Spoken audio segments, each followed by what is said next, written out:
Two-minute warning until briefing, 2-minute warning until press briefing.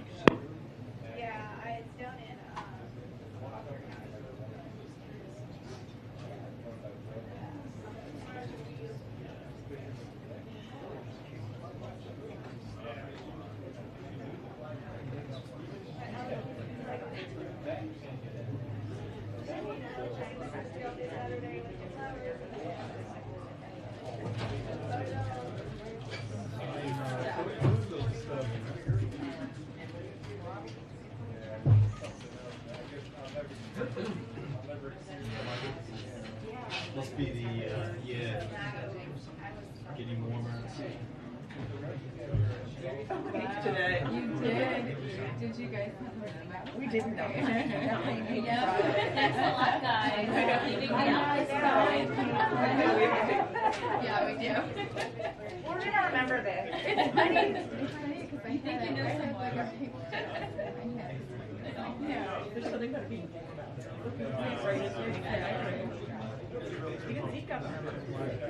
I know. I mean, you can think of a few of mine. Joel usually comes in a minute or two late. So. And it says.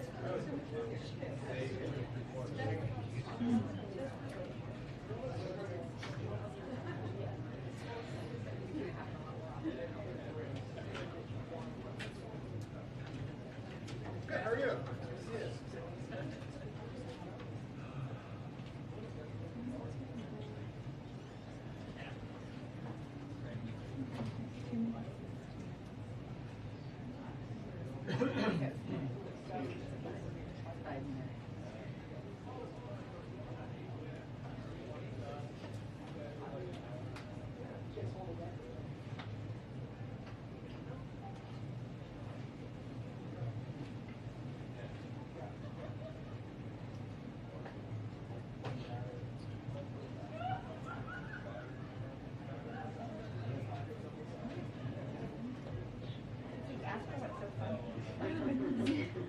First off, Jen. I would die. I probably would too.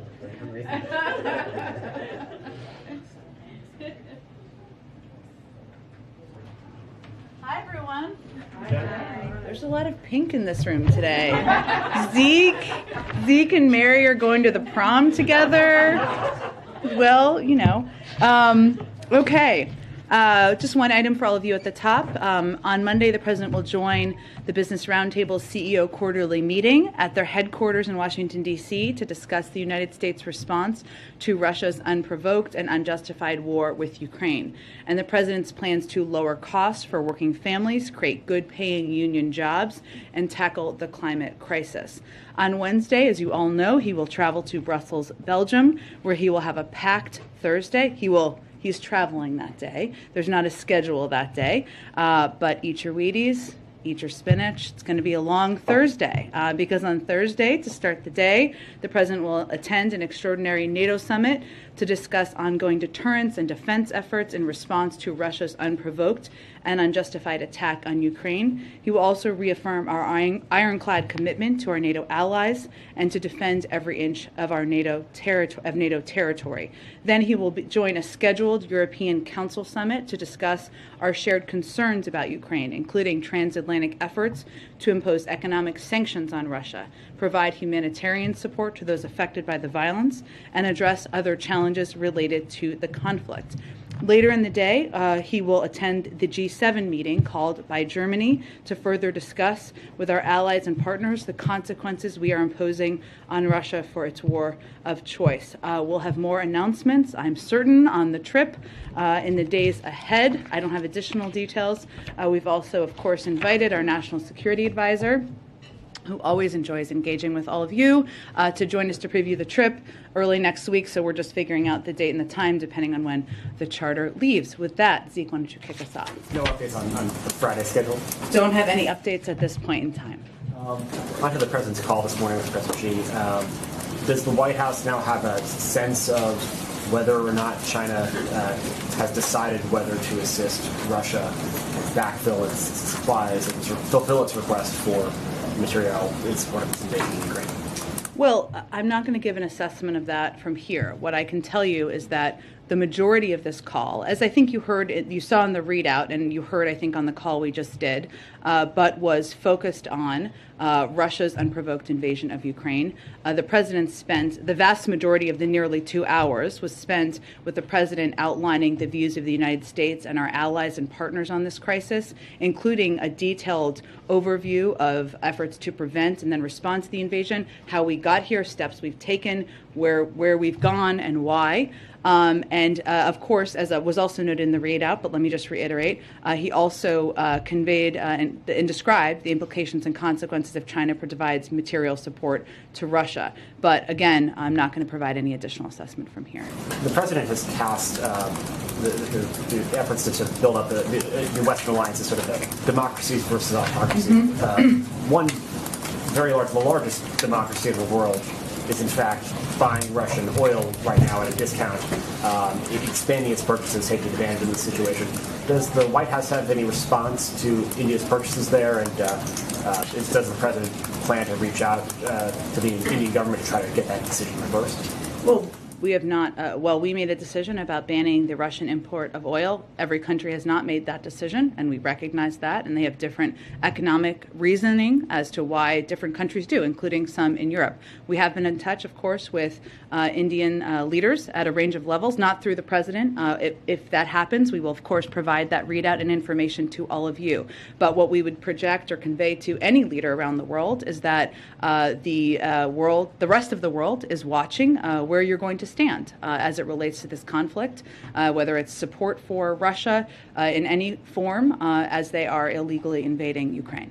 And just on a different topic, on COVID, we saw this week Pfizer request a EUA for a fourth shot or a second booster dose for seniors, and Moderna last night boosters for all adults and other boosters. Does the federal government have the money right now to purchase the doses needed to give everyone the boosters? Should the FDA and the CDC clear that? Well, just to reiterate some of the pieces of where the process is.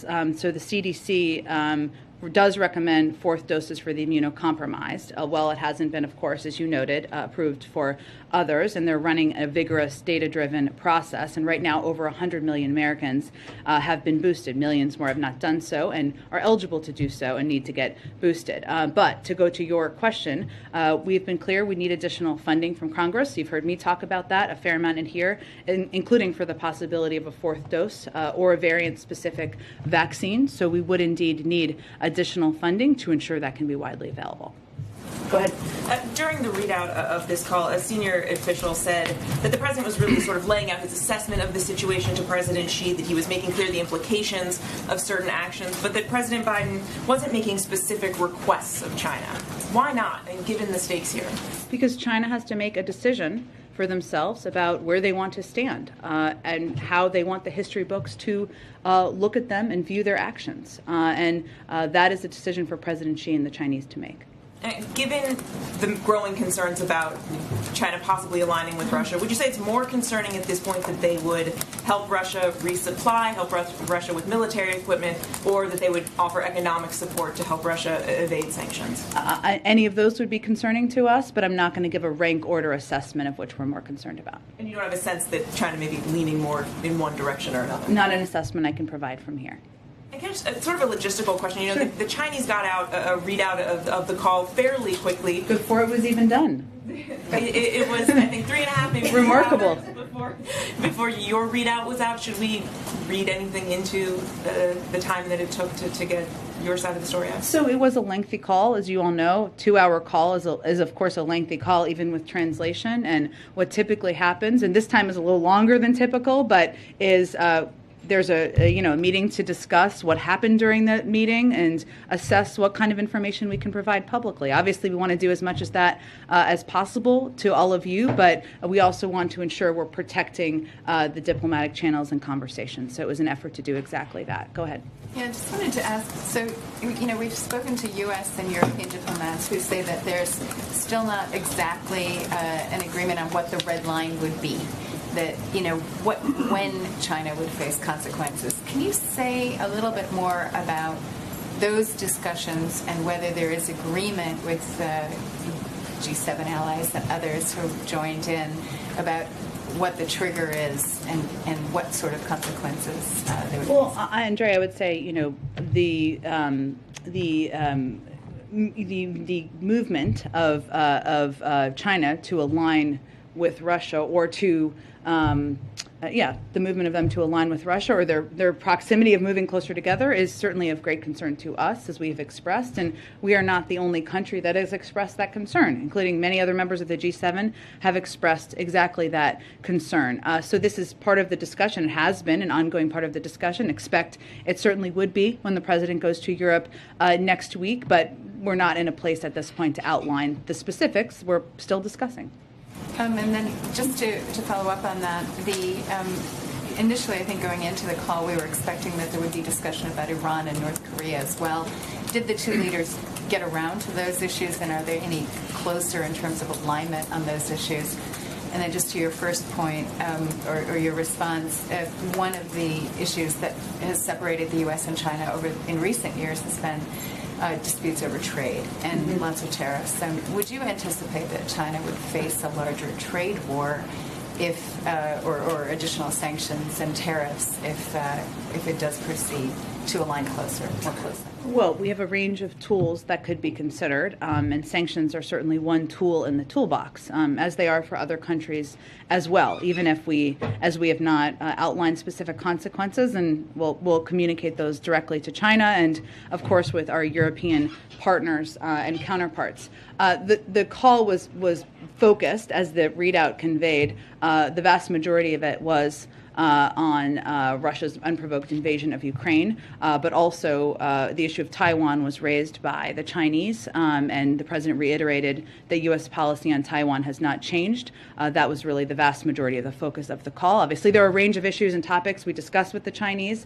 and as a part of this call, there was an agreement on ensuring there was an open line of communication, and that the discussion would continue in this critical period ahead, of course, at lower levels. Go ahead.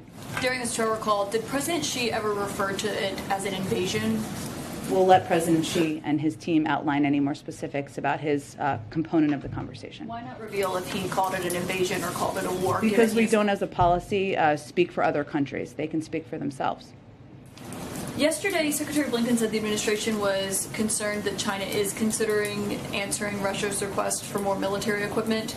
After this Joe recall, does the White House still have that concern?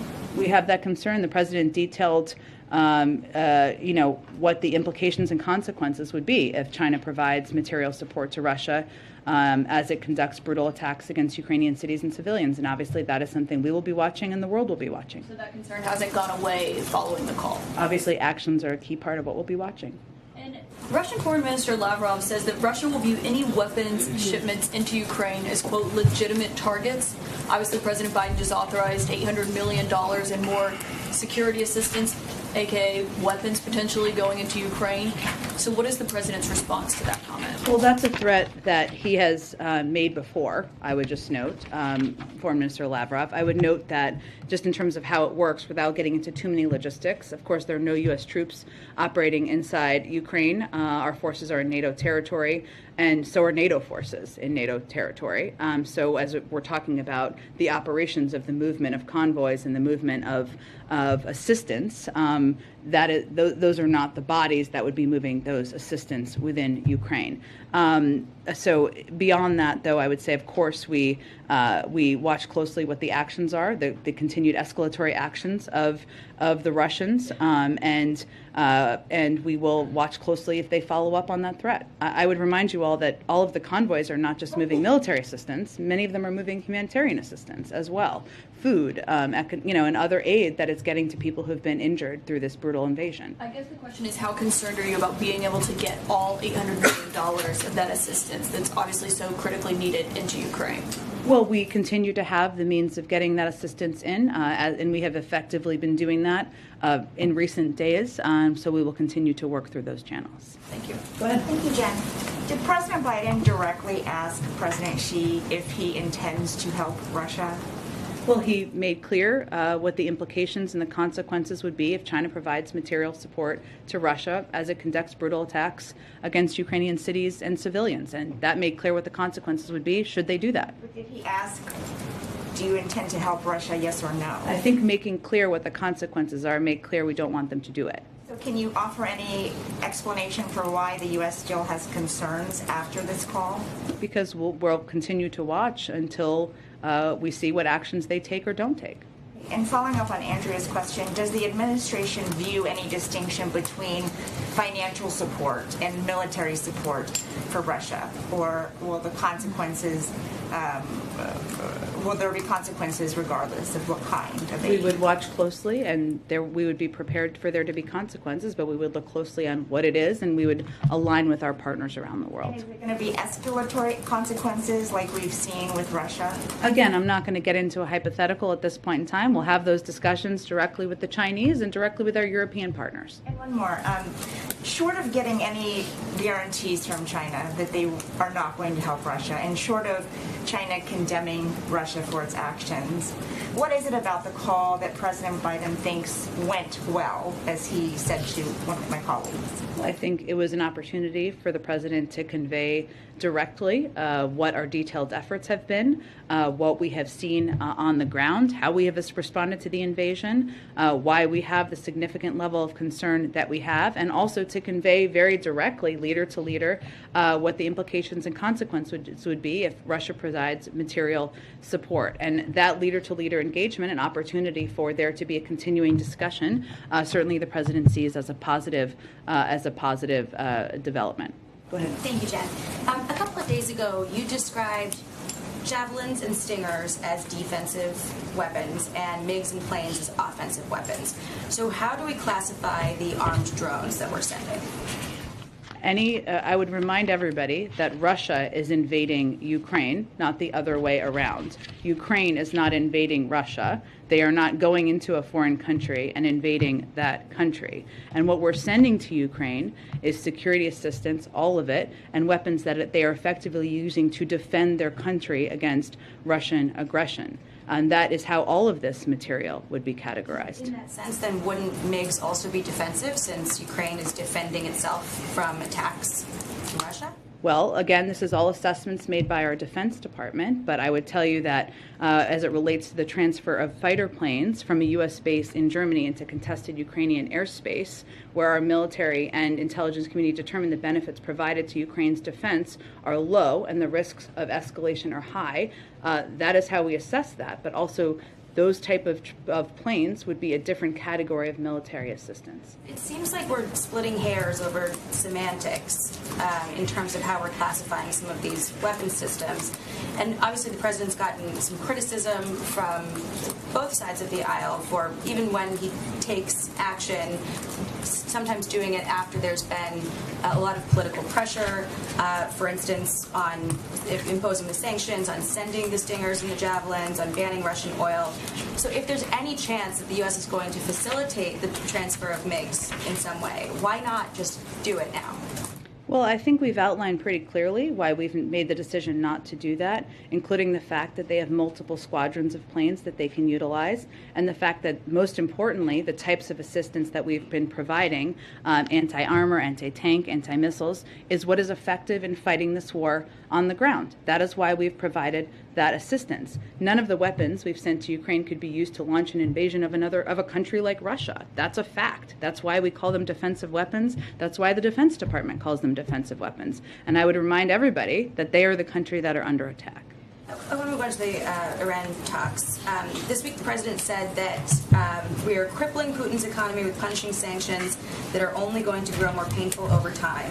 But the State Department said that the administration would not sanction Russian participation in nuclear projects that are part of the JCPOA. So how does the administration justify calling for such strong sanctions on Russia but giving them a pass when it comes to Iran? Isn't that hypocritical in some sense? There's absolutely no pass given. They're not getting additional assistance or sanctions relief of any sort.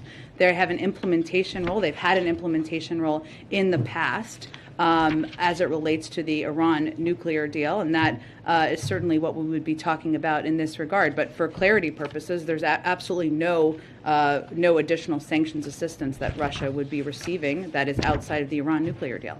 So, but just carving out what's already there and giving it protection, that it will not be sanctioned? Well, to explain to you, or for those of you who have covered back in 2015, you may remember this, that there have been roles in the past that Russia has played in terms of the movement or the protection, the nuclear protections in some capacity of as we're implementing the Iran deal, and that's what we're really referring to. That's part of the discussion in the deal. This is a new deal that we're doing. It's the similar implementation components. It's an implementation and discussion around a similar deal that was discussed back in 2015. And then the Director of National Intelligence annual threat assessment last month said that Iran has threatened to kill former and current U.S. officials in retaliation for the U.S. killing the IRGC's leader, Qasem Soleimani.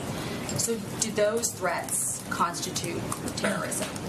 Well, I would just remind you all that where we are, one, I'm not going to just confirm or get into specifics about any threats through intelligence channels, but where we are right now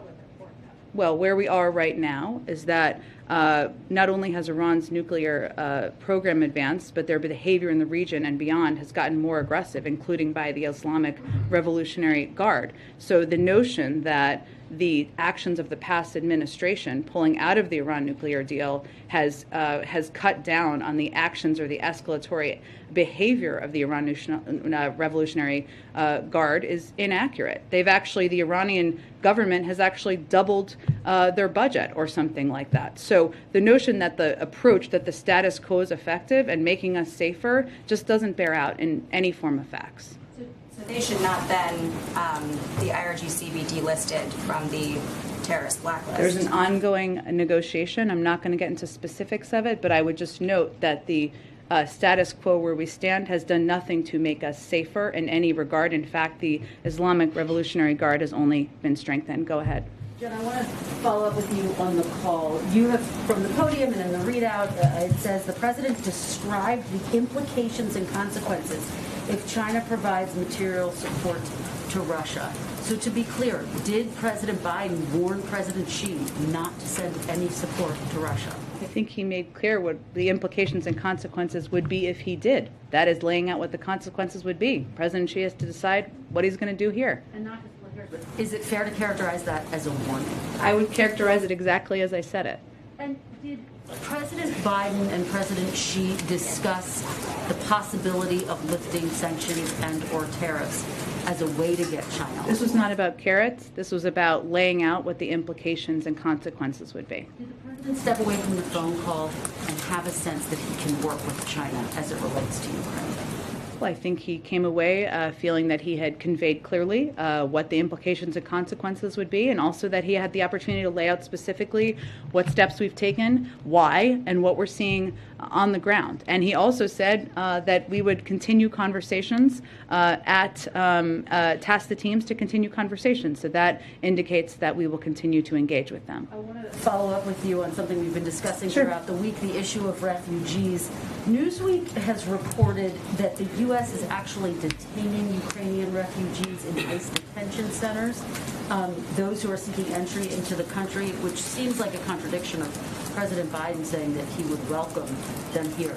Can you tell us why this is happening and what's being done? I can't confirm any specific cases. I'd point you to the Department of Homeland Security. But what I would say is that we are still implementing our immigration laws at the border. That means that Title 42 is in place, and for individuals who come through, abnormal migration, we approach that through the same laws and implementation. When the president says he would welcome refugees, of course he would, but they have to apply through the refugee programs. Understood, but do you acknowledge, Jen, that detaining them is a contradiction to President Biden saying he would welcome them with open arms?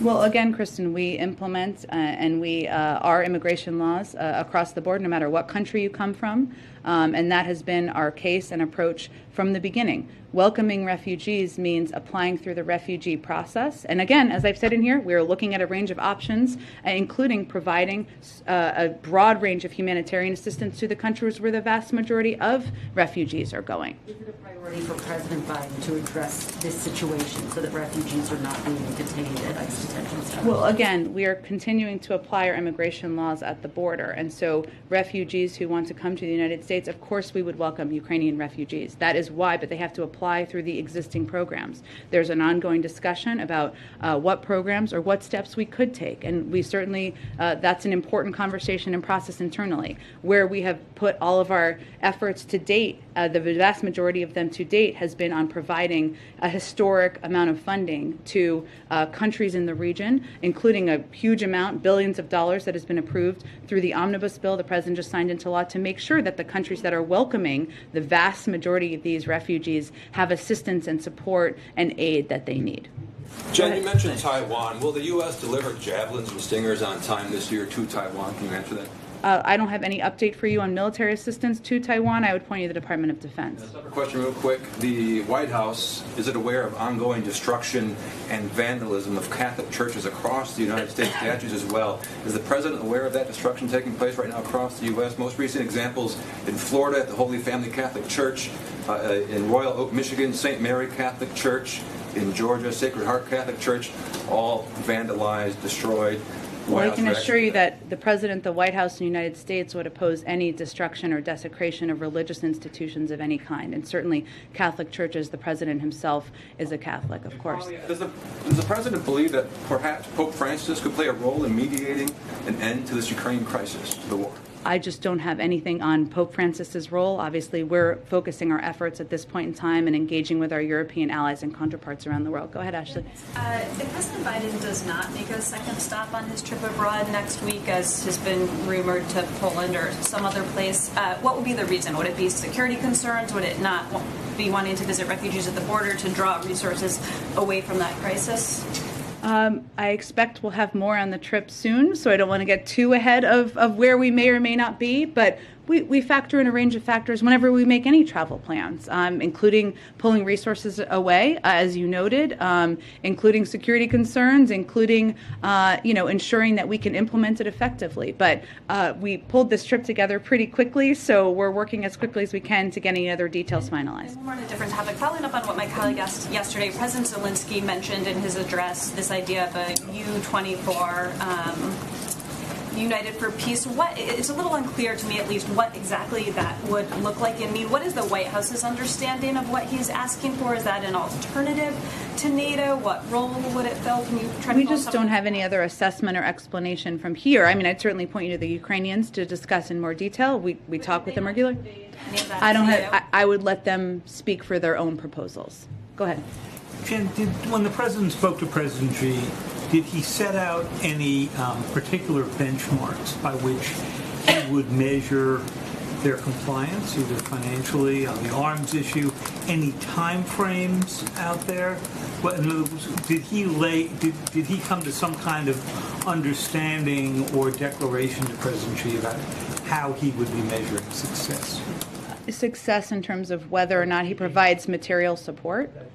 I don't have anything more to outline on that for you. I would just say that the call was not about making asks. It wasn't about making assessments. It was about having an ongoing discussion and dialogue about the illegal invasion, or the invasion of Russia's unprovoked invasion of Ukraine. And was there any discussion of the agreement that President Xi reached with President Putin just at the opening of the Olympics?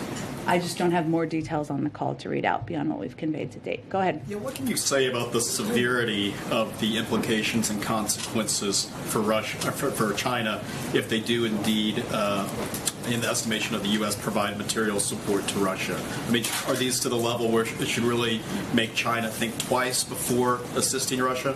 Well, it's up to President Xi and the Chinese to make that decision. But the president, again, laid out very clearly and directly in the call what the implications and consequences would be if they provided material support. Why is the White House choosing not to elaborate and disclose more about what the consequences could be here? Because we feel that it would be most constructive to have those conversations directly with the Chinese.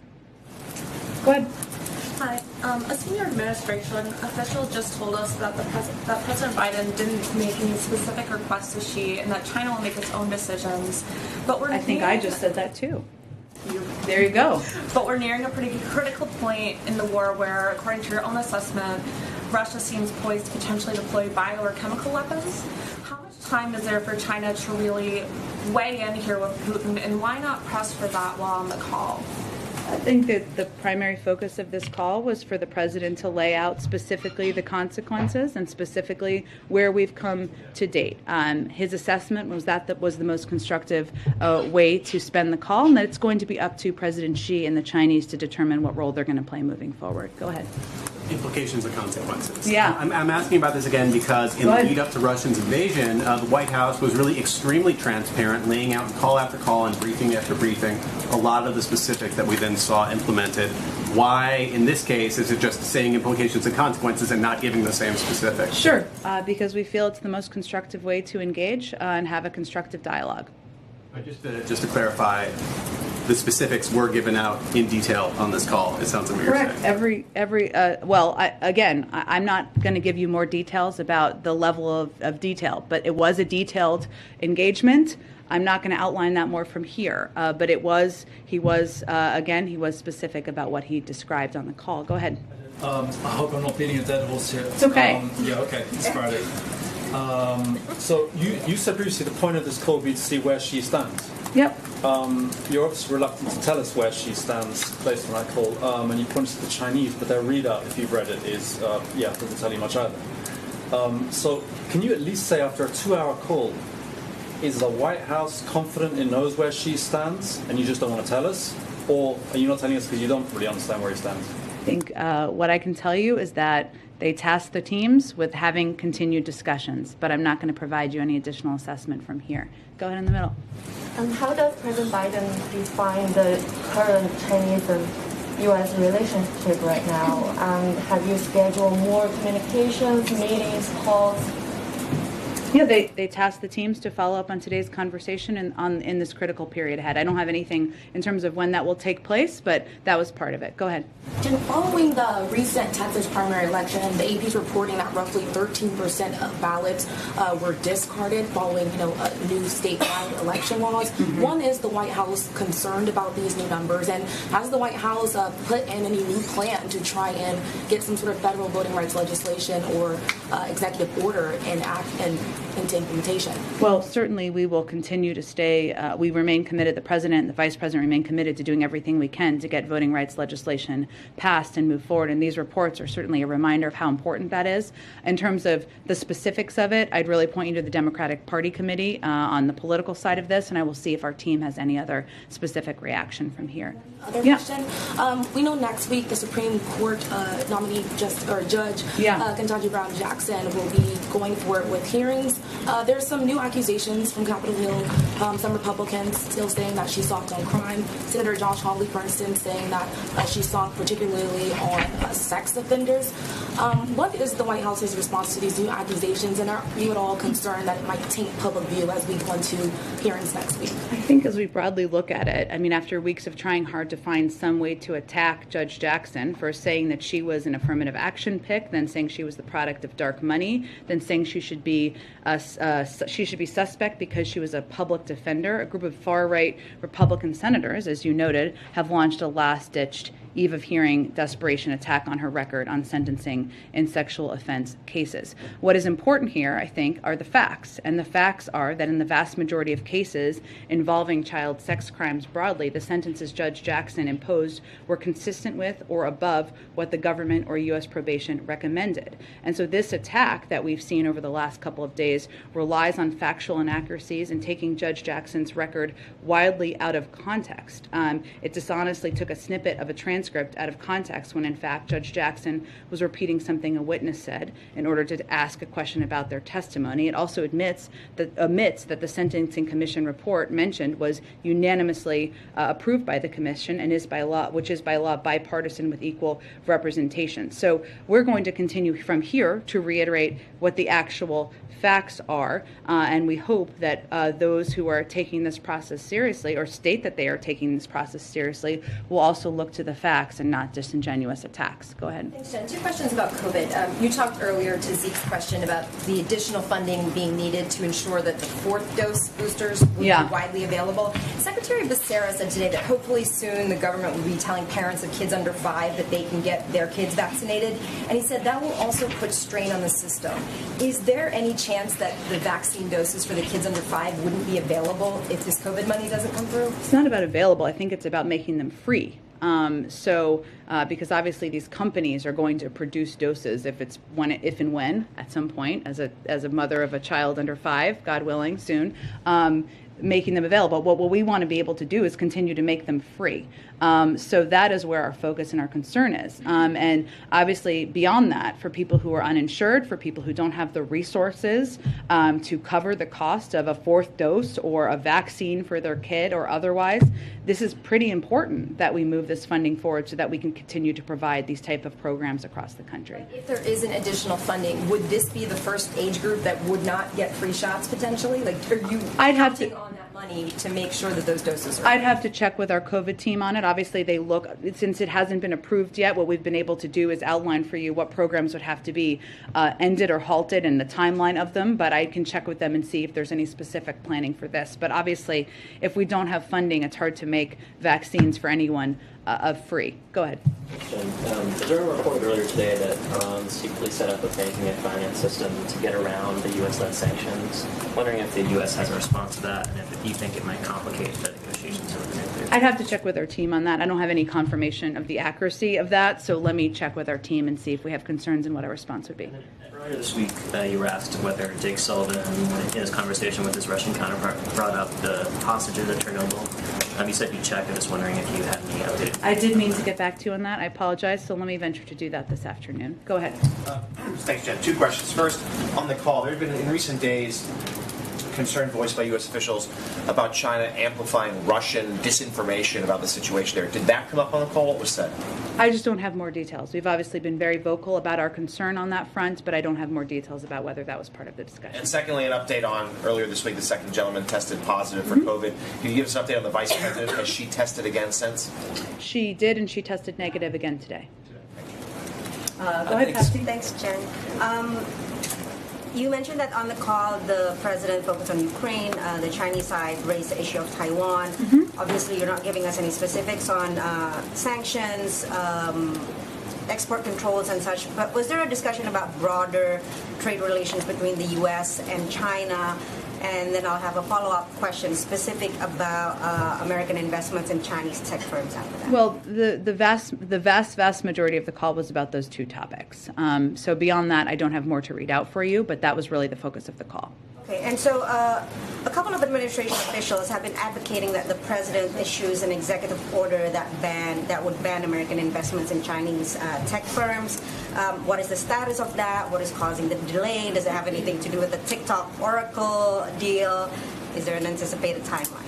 I don't have any update or preview of what that looks like at this point in time. Go ahead. One thing on the global pandemic response. Yeah. With the House of Representatives slashing the $5 billion that you've asked from the omnibus bill, do you have a plan B in trying to meet the goal of delivering what the rest of the $700 million now out of the 1.2 billion doses that you have pledged? Well, I can certainly check on how many of those have already been purchased, which I think would be a helpful piece of information, but there is not a secret fund that we have not told you about to continue to provide the type of free programs we have in the United States, or to provide the level of international assistance that we would like to continue to provide. But let me check and see of those doses we've committed if there is a set number that have already been purchased. If there's no more money, then there'll be no more doses other than the ones that's already been purchased, because there might not even be any money for the delivery of those doses that have already been purchased. We need additional funding to continue to be the arsenal of vaccines in the world. Go ahead. Thanks, Jen. I wanted to go back to the Supreme Court nomination Sure. hearings for next week. Can you talk, in the president's schedule, you didn't mention that, and obviously he's not testifying in the nomination hearing. No, not that we're tracking, but yeah. Can you talk about how this White House is preparing, how Judge Jackson is preparing for next week, and how the president will be involved, given he's got a lot going on next week as well? Well, I would say that Judge Jackson, as you know, has a whole team of people internally and externally who has been helping her through the preparation process. And she, which won't surprise anyone, started studying and practicing and preparing as soon as she was nominated to serve on the Supreme Court. And that process has obviously picked up over the last couple of days. And so our team will be closely watching and monitoring the hearings next week. I'm sure we'll be responding to the inevitable doses of misinformation that travel out as well. I also wanted to ask about COVID testing. The administration announced that families could order a second round of rapid tests a few weeks ago. I don't know when it was, but recently. Yes, in the State of the Union. Yes, thank you. Could you provide an update on how many tests you've shipped at this point, and whether there's been interest in that second round? I can certainly check and see if we have an updated number. I know there's been interest, but we'll see if there's an updated number to provide. Brian, go ahead. Thank you, Jen. I wanted to ask about the rapport between Xi and President Biden. The two men have shared a meal together. They've known each other for more than 10 years. Yeah. This is an important moment in U.S.-Chinese relations. How did their personal rapport play into today's call? Well, I would say they know each other. As you've noted, they've spent time together. They've had a range of direct and candid conversations. This is not the first, and that certainly contributes to the president's ability to be as direct as he is, whether it is laying out where we've come from and why we are at this point, and his great concerns and significant concerns about Russia's unprovoked invasion of Ukraine, and also what the implications and consequences would be. So there's no question that the president's time on the world stage, his prior relationship with President Xi, having spent time with him, engaged with him directly, had many multi-hour calls and meetings with him, contributes to his ability to have those type of conversations. Did the president bring up those past meetings in this 2-hour call today? I don't think there's a reason to bring them up. They both know that they've had past meetings. I think it just starts the meeting from an understanding of where the other is coming from. Go ahead. In the first event with the president today, why didn't the president choose to address the phone call personally between he and President Xi? Because it was about a different topic. And there's a lot of things the American people care deeply about. So it was his effort to communicate about a range of issues. When you have the leader of the largest economy in the world and the second largest economy in the world, and they're talking, they could fall on either side of an invasion. The American people might want to hear directly from the president. Well, we've provided a range of updates, briefings, readouts, and hopefully you all will be effective, as I'm sure you will, in communicating that to the American people. On the call, did the president push China about business, the Chinese companies doing business in Russia? Well, I would say first that, the president, as we all have made clear, that there have been implications. As you see, while we have not asked companies to take specific steps, you look at Russia and what's happened there and what the implications have been for the Russian economy of companies pulling out. And, that's certainly something for every country to watch as they're making decisions about which side of this conflict they're going to stand on. Go ahead. Thanks, Jen. Poland is calling for an international peacekeeping mission in the Ukraine. Is that something the U.S. would entertain or support and possibly participate in? I'd have to get more details on what that looks like. I'm happy to talk with our national security team about that. And then I have a fun Friday question. Okay. The House passed the Crown Act, which bans discrimination based on hairstyle. Is this something the administration supports? Would they sign it into law if the Senate passed it? I have seen that. I have not talked to our legislative team about it. I'm happy to do that, and we'll see if we can get you a fun Friday answer back. Go ahead. In response to the mistreatment of African immigrants that were fleeing Ukraine, the White House did put out a statement a couple of weeks ago saying that they received assurances from the UN, Ukrainian authorities, and governments that they're committed to the fair and equal treatment of those seeking departure. But doubling down on what are those assurances, because we're still hearing a lot of stories of incidents that are happening with those who are trying to flee. Well, I think it is something we continue to watch closely, and we have seen reports of that we are concerned about. So we would just raise those concerns we have directly, and we felt it was important to put out a public statement at that time to follow up on. Just a couple more questions. One, how soon can we expect the president to sign the anti-lynching bill? I can check and see what the timing. I know we were waiting for the vice president, I think, to get back from travel, but yeah. And then lastly, about a quarter of Americans not vaccinated or partially vaccinated. Numbers aren't really budging.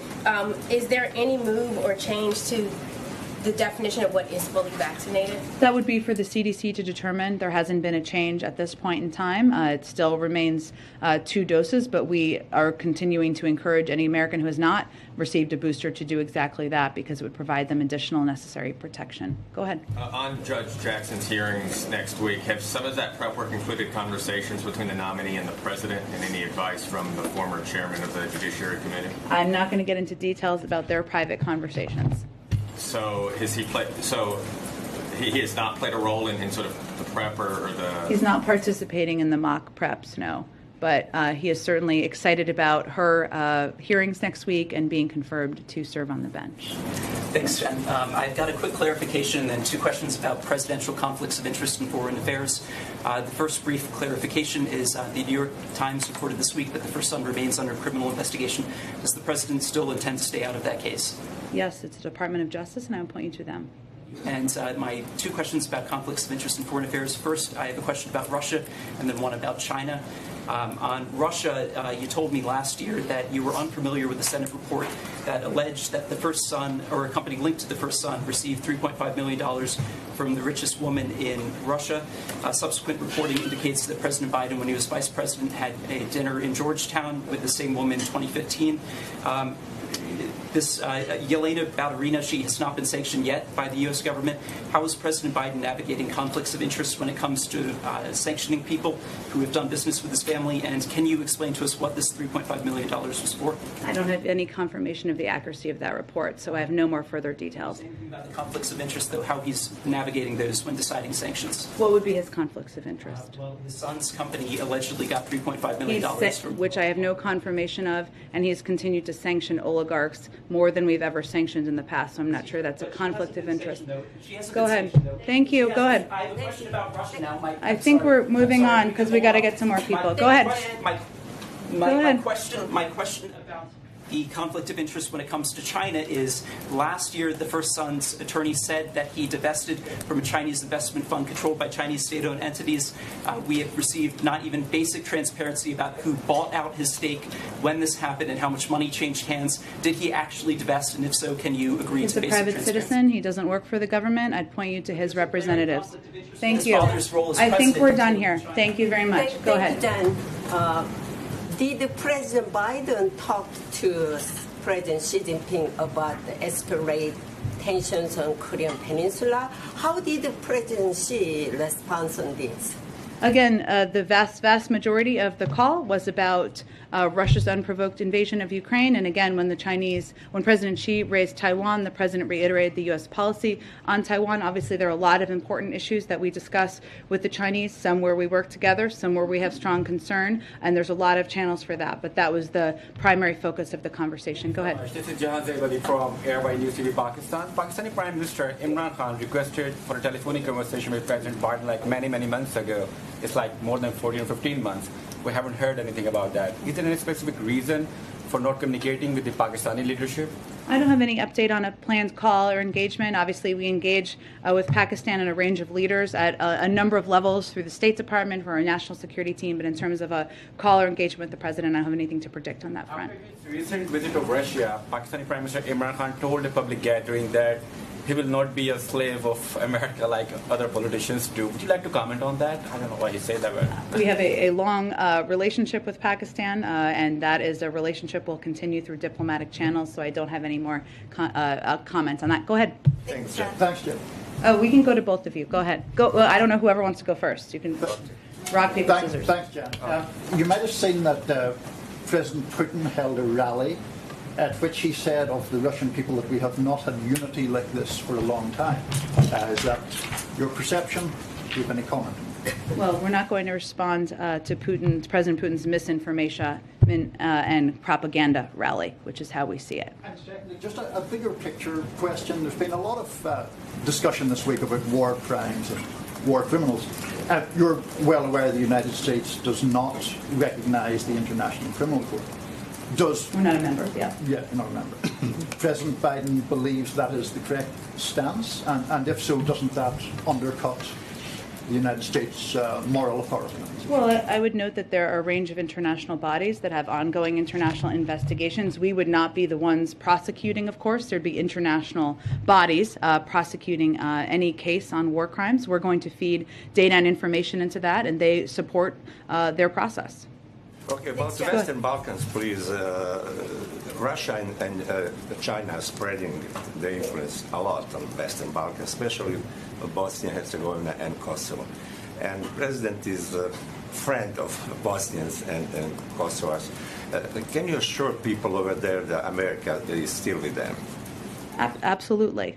Please send that directly. Go ahead, Ms. Yura. Yeah, thank you very much, Jen. As you know, we celebrate our Nowruz New Year. Afghan people as our expectation. Do you have any message? And also, yesterday, President Biden signed some document, PTS, for new arrival Afghan refugees. Oh, TPS. Yes. We did. So the president did sign a TPS for Afghans, which means that those who have been in the country, and let me get you the exact information on that. Let's see. Let's see. Okay.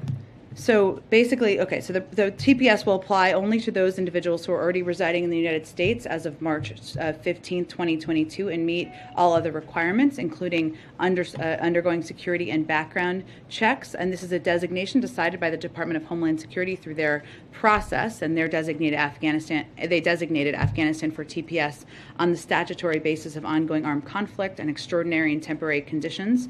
U.S. Citizenship and Immigration Services estimates that approximately 74,500 individuals in the United States would become eligible for TPS through the designation for Afghanistan, and that includes 72,500 who have been paroled into the United States through Operation Allies Welcome, and approximately 2,000 Afghan nationals who did not participate in the Operation Allies Welcome and were otherwise in the United States already. So this is a new designation just announced this week.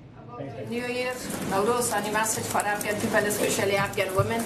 Well, I would say we would send a message of Happy New Year's to the Afghan people, and certainly a special shout out to Afghan women. And we have huge admiration for their courage, their bravery, and we will continue to stand with them during these challenging times. Thank you, everyone. Happy Friday.